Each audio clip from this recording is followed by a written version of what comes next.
நான் ஏன் இந்து மதத்தை ஆதரிக்கிறேன்? நான் மற்ற மதங்களை குறை சொல்ல வரல. நான் நம்புற என்னோட மதத்தின் பெருமையை சொல்லவே வந்தேன். நான் நம்புற ஆழமான கருத்தை சொல்ல வந்திருக்கிறேன். ஜீசஸ் பிறந்து 2024 வருஷமாச்சு. பைபிள் பிறந்து 4000 வருஷமாச்சு. குரான் பிறந்து 1410 வருஷமாச்சு. ஆனா பகவத்கீதை பிறந்து 5153 வருஷமாகுது. ராமாயணம் பிறந்து 2500 வருஷமாச்சு. கருட புராணம் 4ஆம் நூற்றாண்டில் பிறந்திருக்கு.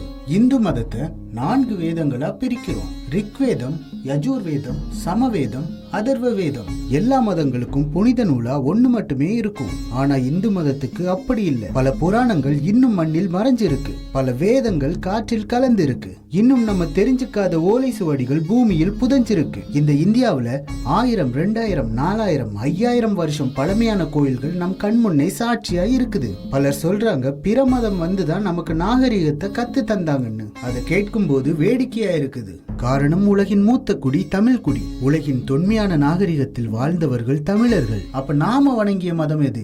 இந்து மதம் தானே. அதுக்கு ஆதாரமா பல கோடி கல்வெட்டுகள் பல கோயில்கள்ல இருக்கு. சேர, சோழ, பாண்டியர்னு பண்டைய தமிழ் மன்னர்கள் தொடங்கி இந்திய மன்னர்கள் எல்லாம் வழிபட்டது இந்து மதத்தை தான். பலர் இங்க அற்புதம் நடக்கிறது இல்லைன்னு சொல்றாங்க.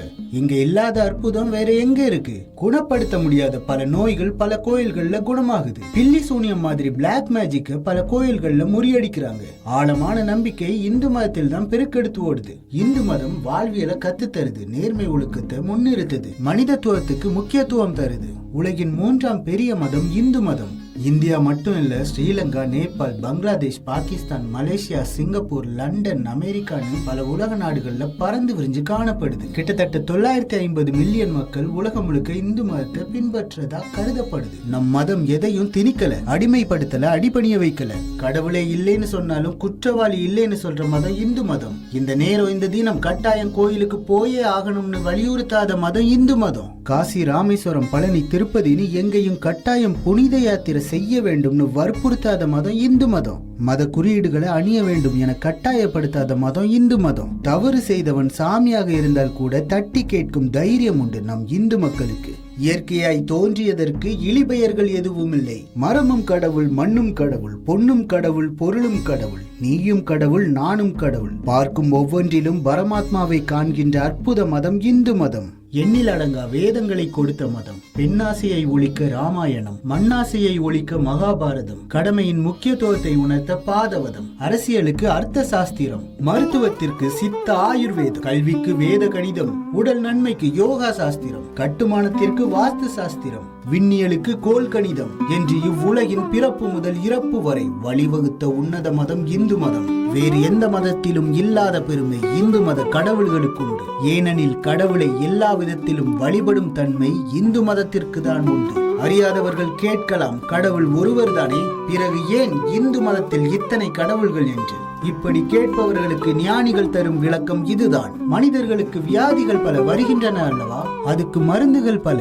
அதே போலத்தான் நமக்கு வரும் வெவ்வேறு பிரச்சனைகளுக்கு வெவ்வேறு கடவுளை நாம் வழிபடுகின்றோம். இதை வேறுபடுத்தியும் சொல்லலாம். ஒரு மனிதனுக்கு ஒருவர் தாயாக, ஒருவர் தகப்பனாக, ஒருவர் மனைவியாக, ஒருவர் சகோதரியாக, ஒருவர் சகோதரனாக இருக்கிறார் அல்லவா. அதே போலத்தான் இந்து மதத்திலும் கடவுளை எல்லா விதத்திலும் வழிபடலாம். தாயாக அம்மன், தந்தையாக சிவன், சகோதரனாக பிள்ளையார், குருவாக தட்சணாமூர்த்தி, கல்விக்காக சரஸ்வதி, செல்வமாக லட்சுமி, மலையாக வருணன், நெருப்பாக அக்னி, அறிவாக குமரன், வழிகாட்டியாக பார்த்தசாரதி, உயிர் மூச்சாக வாயு, காதலாக மன்மதன், மருத்துவராக தன்வந்திரி, வீரத்திற்கு மலைமகள், ஆய கலைகளுக்கு மயன், கோபத்திற்கு திரிபுர எறிந்த சிவன், காவலுக்கு ஐயனார், வீட்டு காவலுக்கு பைரவர், வீட்டு பாலுக்கு காமதேனு, கற்புக்கு சீதை, நடத்தைகளுக்கு ராமன், பக்திக்கு அனுமான், குறைகளை கொட்ட வெங்கடாஜலபதி, சகோதரனுக்கு லட்சுமணன், தூக்கத்திற்கு கும்பகர்ணன்,